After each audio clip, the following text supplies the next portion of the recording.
Second example of function transformation. In this case, we are given the equation y equals square root of x, and we are supposed to write a function that represents the transformation of shifting to the right by 7 units, shifting downward by 2 units, stretching vertically by a factor of 3, and reflection about the y-axis.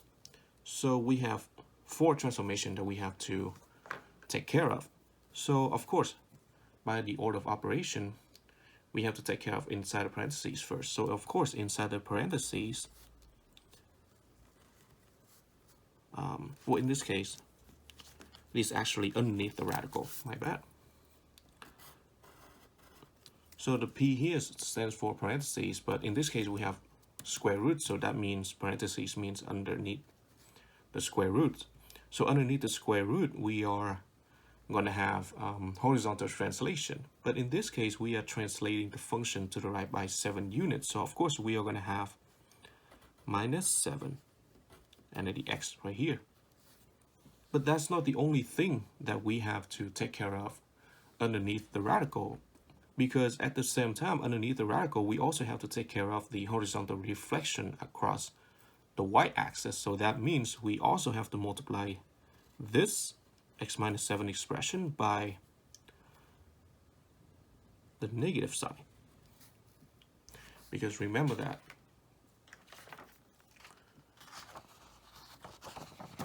over here, if b is less than 0, then that means you're going to have a negative number that represents a reflection about a vertical line. Well, in this case, we are reflecting about the y-axis, which is vertical line. So that's why we have to multiply it by a minus sign. And of course, we only multiply by a minus sign because we are not given any horizontal stretch or shrink or anything like that at the same time. So that's why we only multiply x minus 7 by the negative sign underneath the radical. Now everything is already taken care of underneath the radical, so we move on to the next one, which is e exponent. Well, the exponent is square root, so which is exponential power of 1/2, so we're done with that. The next one is multiplication. Well, the multiplication that we did here is multiplying by the minus sign underneath the radical. But now we have another multiplication that we have to take care of, which is multiplying this whole thing by positive 3, because we are also stretching the function by a factor of 3 vertically. So we got multiply 3 right there, right? So this is done, this is done, and this is done. And the last one is that we had to translate the function downward by the 2 units. Well, that's going to be minus 2 outside of the radical, of course. And with all 4 transformations now being taken care of, the function that represent all of these transformations is f of x equal 3 multiply square root of negative times x minus 7, and then all of this minus 2. So how do we graph it out? Well, we start out with the parent functions, square root of x. So it's going to look something like that. And then we translate it to the right by 7 units. So maybe right here. And it's probably going to look something like this. So this is square root of x minus 7.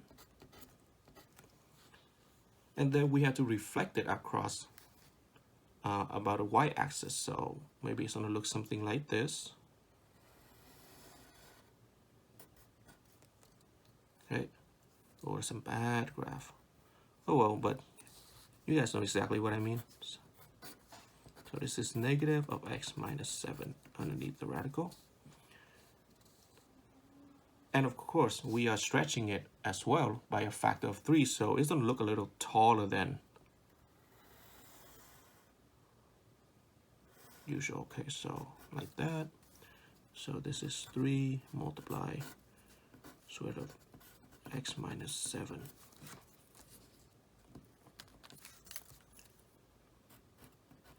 Right. And lastly, we translate it out by 2 units, so maybe negative 2 is right here, I don't know.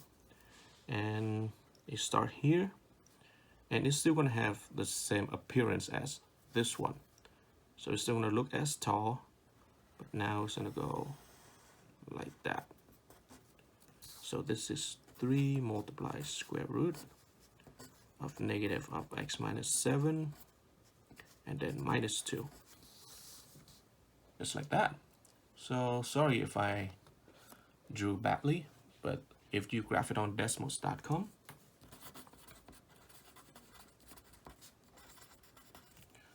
it's probably going to look something similar to what I drew here.